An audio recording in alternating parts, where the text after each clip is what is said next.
Good morning, students. I hope you are fit and fine. Today, now discuss in international organization. हमने पिछली video में देखा था कि जो यूएन के सेक्रेटरी जनरल हैं उन्होंने कब से कब तक अपना टाइम पीरियड कार्य किया। हमने उनका जो टाइम पीरियड है ट्राइविगली से लेकर गुटेर वर्क जो आज के गुटेरेस के आज के समय में भी सेक्रेटरी जनरल है 2017 में बने थे, उसके टाइम पीरियड को भी हमने रीड किया। लगभग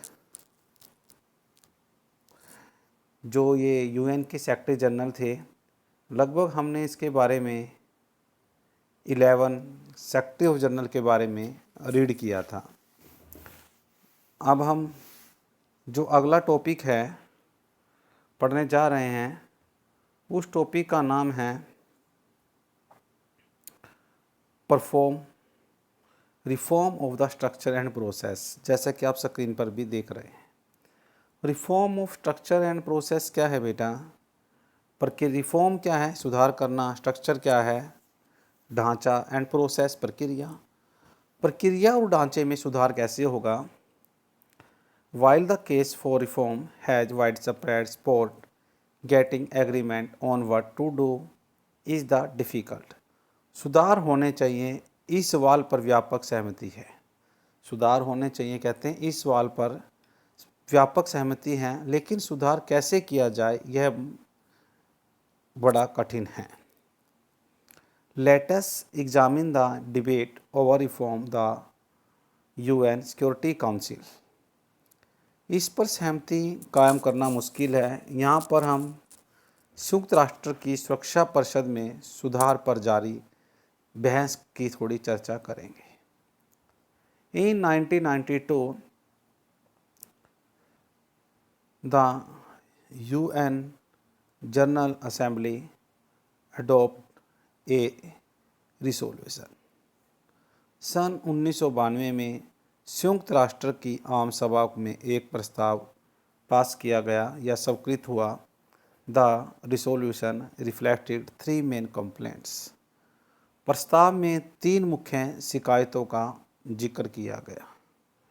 पहली थी, the security council no longer represents contemporary political realities, कि सुरक्षा परिषद अब राजनीतिक वास्तविकता की नामुमकिन नहीं करती, कि जो सिक्योरिटी काउंसिल है जो पॉलिटिकल की जो वास्तविकता है उसकी नामुमकिन नहीं करती।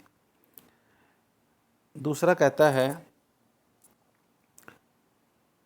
It's decisions reflect only western values and interests and are dominated by a few powers. कहते हैं कि इसके फैसलों पर, इसके फैसलों पर रिफ्लेक्ट्स ओनली वेस्टर्न वैल्यूज, पश्चिमी मूल्य and interest of the dominate.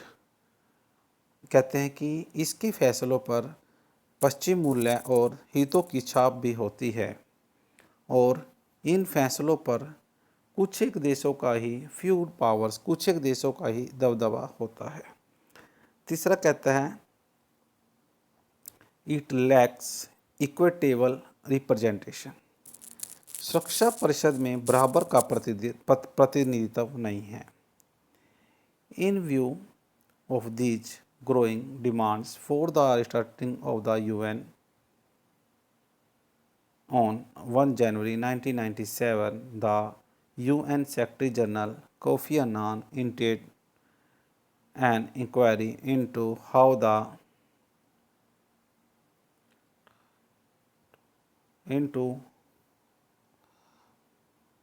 the UN should be reformed। कहते हैं कि संयुक्त राष्ट्र के ढांचे में बदलाव की इन बढ़ती हुई मांगों के मद्देनज़र जनवरी 1997 में संयुक्त राष्ट्र के महासचिव कोफी अन्नान के रूप में जांच शुरू करवाई कि सुधार कैसे करवाया जाए। How for instance should new security council member be chosen. मिसाल के तौर पर यही कि क्या सुरक्षा परिषद के नए सदस्य चुने जाने चाहिए। In the year since then, the following are just some of the criteria that have been proposed for new permanent and non-permanent member of the Security Council। इसके बाद के सालों में सुरक्षा परिषद के स्थायी और अस्थायी सदस्यों के लिए मानदंड भी सुझाए गए। A new member, it has been suggested, should be इनमें से कुछ निम्नलिखित सुझाव आए जो कि एक नए सदस्य के लिए थे। सबसे पहले क्या है, अ मेजर इकोनॉमिक पावर, बड़ी आर्थिक ताकत होना चाहिए जो नया मेंबर बनना चाहता है। ए मेजर मिलिट्री पावर, उसके पास एक सैन्य ताकत भी होनी चाहिए। A sustainable contributor to the UN budget, आबादी के संयुक्त राष्ट्र के बजट में ऐसे देश का योगदान सबसे ज़्यादा होना चाहिए। A big nation in terms of its population, ऐसा देश जो लोकतंत्र और नहीं, ये कहता a big nation in terms of its population, आबादी के लिहाज से भी बहुत बड़ा राष्ट्र होना चाहिए।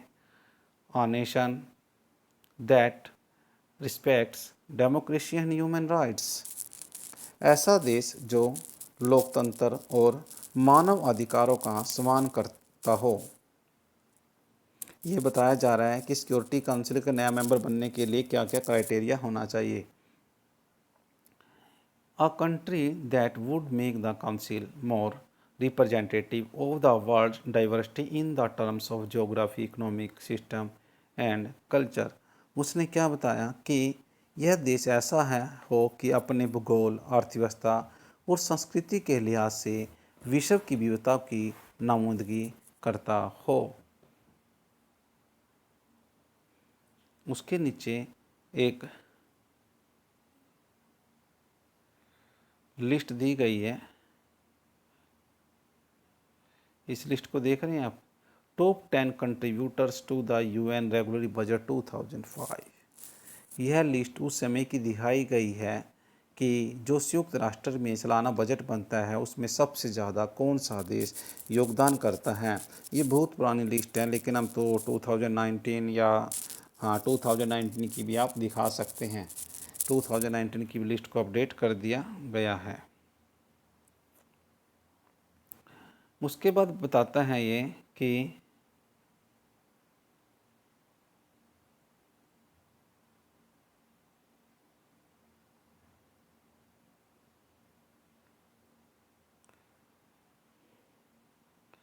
उसके बीच में एक लोगो दिया गया है जिसके बारे में पढ़ते हैं। इसका नाम है, बड़ा इम्पोर्टेंट है, आपको पहले भी बताया था कि ये है वर्ल्ड बैंक। किसका लोगो है बेटा? वर्ल्ड बैंक का है।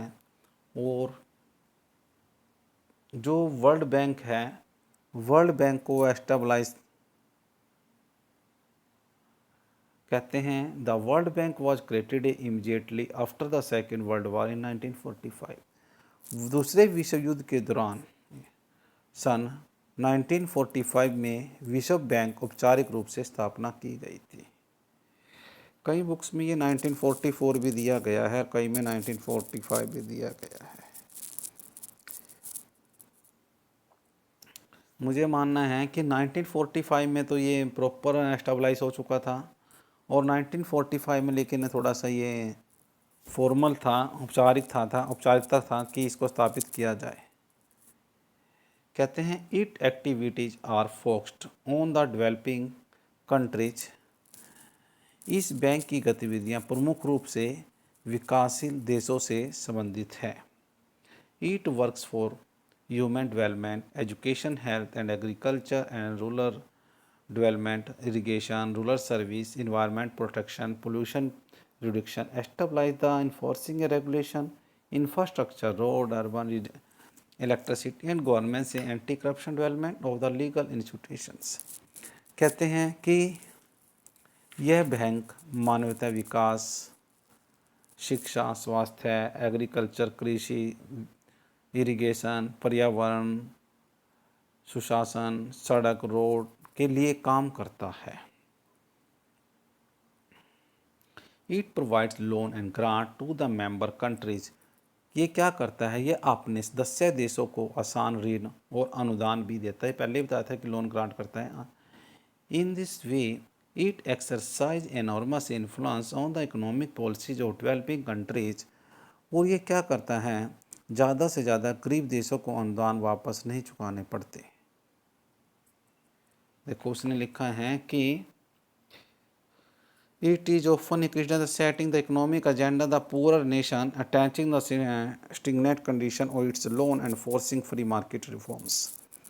ये कहता है कि जो अपने सदस्य देशों को लोन देते हैं, ज़्यादा गरीब देशों को कहता है कि उसको जो ये ऋण लिया है उनको वापस नहीं चुकाने पड़ते। इस अर्थ में यह संस्था हमेशा समकालीन वैश्विक अर्थव्यवस्था को भी प्रभावित करती है। आपने चित्र में देखा, ये सीधा किसका है बेटा, वर्ल्ड बैंक का लोगो है। आगे बताता है clearly each of these criteria has some validity. स्पष्ट है कि इन मानदंडों में से हर एक को कुछ न कुछ वैधता है। Governments saw advantage in some criteria and disadvantage in others depending on their interests and the aspirations. सरकारें अपने अपने हित और महत्वाकांक्षों के लिहाज से कुछ कसौटियों के फायदेमंद तो कुछ को नुकसानदेही मानती है। Even if they had to desire the member themselves, a country could see that the criteria were problematic। भले ही कोई देश रक्षा परिषद की सदस्यता के लिए इच्छुक न हो, फिर भी वह बता सकता है कि इन कसौटियों में दिक्कत है। क्या बता सकता है, कोई प्रॉब्लम है। How big an economic or military power did you have to be a qualify for the security council membership. सुरक्षा परिषद की सदस्यता के लिए किसी देश की अर्थव्यवस्था कितनी बड़ी होनी चाहिए, या उसके पास क्या होना चाहिए, मिलिट्री पावर कितनी अधिक है। What level of a budget contribution would enable a state to buy its way into the council। कोई राष्ट्र संयुक्त राष्ट्र संघ के बजट में कितना योगदान करे कि सुरक्षा परिषद की सदस्यता हासिल कर सके। Was a weak population an asset or a liability for a country trying to play a bigger role in the world। कोई देश विश्व में बड़ी भूमिका निभाने की कोशिश कर रहा है तो उसकी बड़ी जनसंख्या इसमें सबसे बड़ा खतरा है, प्रॉब्लम खड़ी कर देती है। If respect for a democracy, human rights was the criteria, countries with excellent records would be in the line to be members।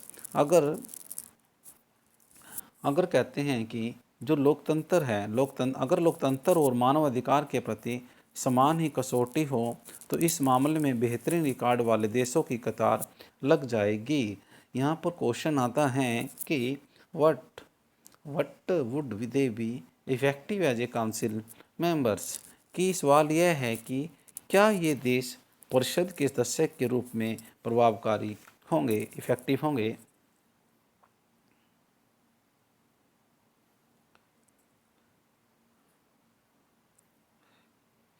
Members of the developing a world.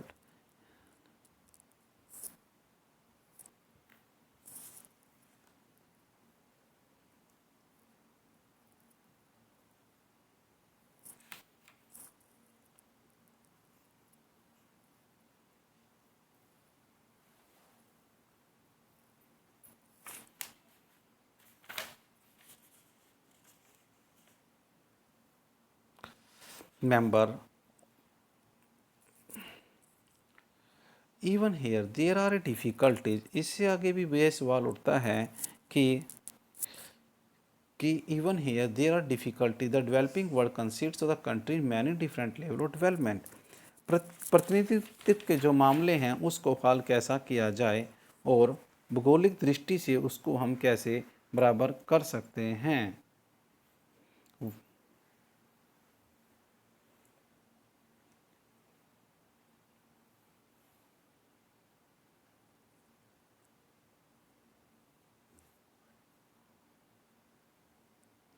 उसके साथ में एक छोटा सा ये पॉइंट दिखाया गया, इसी को देख रहा था कहाँ गया ये। Let's together, let's do it together, ये पढ़ेंगे। इसके स्टेप दिखाए गए हैं। इस स्टेप में क्या बताता है, divide the class into 6 group, कि क्लास को 6 भागों में बांटा गया है। Each group is to follow one of the 6 criteria. हर समूह संयुक्त राष्ट्र संघ की सुरक्षा परिषद की स्थायी सदस्यता के लिए वहाँ सुझाव दिए गए कि और उनका मानदंड का पालन भी किया गया है। Each group is to make its own a list of the permanent member based on its given the criterion. उसने क्या कहा कि हर समूह अपने मानदंड के आधार पर स्थायी सदस्यों की एक सूची बनाएगा। That is the group working on the population criterion will be find out the which are the 5 most popular countries. मसलन जनसंख्या के मानदंड को अपनाने वाला समूह 5 सबसे अधिक जनसंख्या वाले देशों की सूची बनाएगा। तीसरा कहता है each group can make a presentation of their the recommended list and reason why their criteria should be accepted. हर समूह अपनी सुझाई हुई सूची पर भी एक प्रस्तुति करेगा और बताएगा कि यह मानदंड क्यों अपनाया गया है।